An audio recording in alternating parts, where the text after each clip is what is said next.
জন্ম থেকেই বাপের ঘরে প্রিয় রাজকুমারী, সেই মেয়েটাই সুখের খোঁজে ছাড়বে বাপের বাড়ি। যাদের জন্য দেখলো চোখে এই পৃথিবীর আলো, তাদের ছেড়েই রাজকুমারী থাকে অতি ভালো। সারা জীবন মেয়ে থাকে বাবার রাজকুমারী, সেই মেয়েটাই একদিন হবে বাবার প্রিয় অতিথি।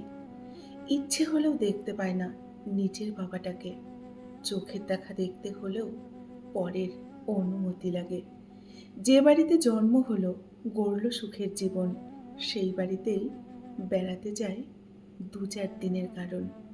এটাই হলো মেয়েদের আসল জীবন। একটা মেয়ে সবসময় হেরে যায় বাস্তবতার কাছে, কখনো তার পরিবারের কাছে, কখনো প্রিয় মানুষটির কাছে, আবার কখনো তার ইচ্ছের কাছে। মেয়েরা চাইলেও তার ইচ্ছে মতো কিন্তু চলতে পারে না। তার ছোট ছোট ইচ্ছেগুলো পূরণ করতেও পারে না তার ভালোবাসা দিয়ে কাউকেই খুশি রাখতে। সারা জীবন কাটিয়ে দিতে হয় মানিয়ে নিতে নিতে, অবহেলা, অপমান, লাঞ্ছনা নিয়ে কিন্তু বেঁচে থাকতে হয় মেয়েদেরকে। আসলে মেয়েদেরকে সবাই নিজেদের ইচ্ছে মতো ব্যবহার করে যায়।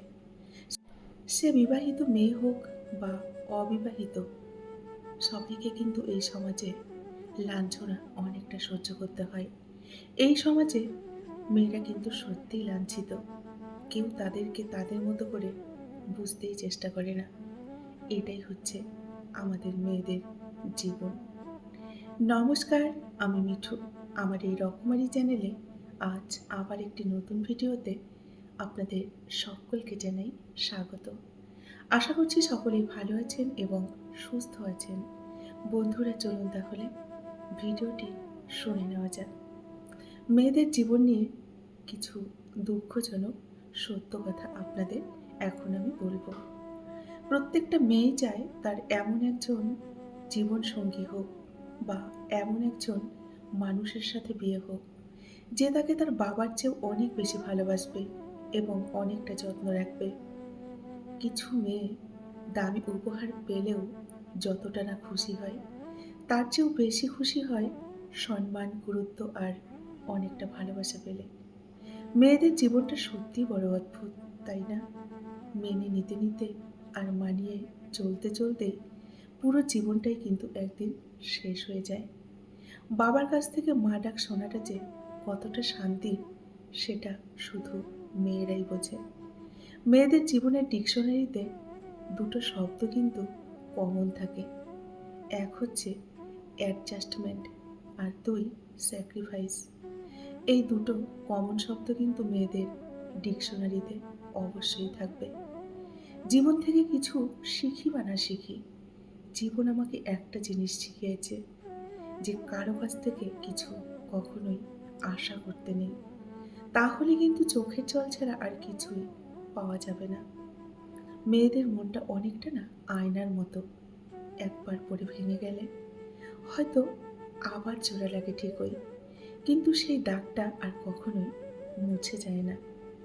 আমরা এমন এক সমাজে বাস করি, যেখানে মেয়ের মা ফোন করে মেয়ের সাথে কথা বললে সবাই বলে মেয়েকে নাকি কুবুদ্ধি দেয়।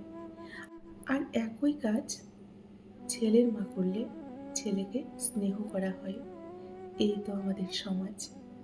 শ্বশুরবাড়ির সবাই যেমনই হোক না কেন, আফসোস কখনো করো না। স্বামী যদি ভালো হয়, তাহলে নিজেকে ভাগ্যবতী মনে করো। কারণ সব মেয়ের কপালে কিন্তু ভালো স্বামী জোটে না। মেয়ে মানে এমন এক অধ্যায়, যা শুরু হয় একটা বাড়িতে আর শেষ হয় অন্য বাড়িতে। মেয়ের প্রশংসা তো সব মায়েরাই করে, তাই না? কিন্তু একটা বৌমার প্রশংসা কজন করে বলুন তো? সবাই বলে মেয়েদের কোনো নিজের বাড়ি হয় না। আসলে মেয়েকে ছাড়া বা মেয়েদের ছাড়া কোনো বাড়ি কিন্তু সম্পূর্ণ হয় না। মেয়েদের জীবনটা কতটা কষ্টের বোঝা যায় তখন, যখন বিয়ের পর বাবার বাড়িতে যেতে হলে শ্বশুর বাড়ির লোকজনের অনুমতি নিতে হয়। পৃথিবীর সবথেকে কঠিন চাকরি কি জানেন? সেটা হচ্ছে গৃহবধূ হওয়া। ২৪ ঘন্টা ডিউটি, কোনো ছুটি নেই, আবার মাসে মাইনেটাও পাওয়া যায় না। মেয়েরা আসলেই লোভী, কারণ তারা ভালোবাসার কাঙাল। মেয়েরা সত্যিই স্বার্থপর, কারণ তারা তাদের ভালোবাসা কারো সাথে কখনোই শেয়ার করতে চায় না। মেয়েরা সত্যিই মিথ্যাবাদী, কারণ তারা শত কষ্টের মাঝে থেকেও কাউকে কিছু বুঝতে দেয় না। তাই প্রত্যেকের কাছে হাত জোড় করে অনুরোধ করছি, প্রত্যেকটা মেয়েকে সম্মান করুন, শ্রদ্ধা করুন, ভালোবাসুন। এটা আমার অনুরোধ। বন্ধুরা, আজকের ভিডিওটি কেমন লাগলো? যদি ভিডিওটি ভালো লাগে অবশ্যই লাইক, কমেন্ট আর শেয়ার করবেন। এতক্ষণ ধরে আমার ভিডিওটির সঙ্গে থাকার জন্য আপনাদেরকে অসংখ্য অসংখ্য ধন্যবাদ এবং অনেক অনেক ভালোবাসা জানিয়ে আজকের মতো আমি ভিডিওটি এখানেই শেষ করছি। সকলে ভালো থাকুন, সুস্থ থাকুন, নিজেদের খেয়াল রাখুন। দেখা হবে নেক্সট আরেকটি ভিডিওতে। নমস্কার।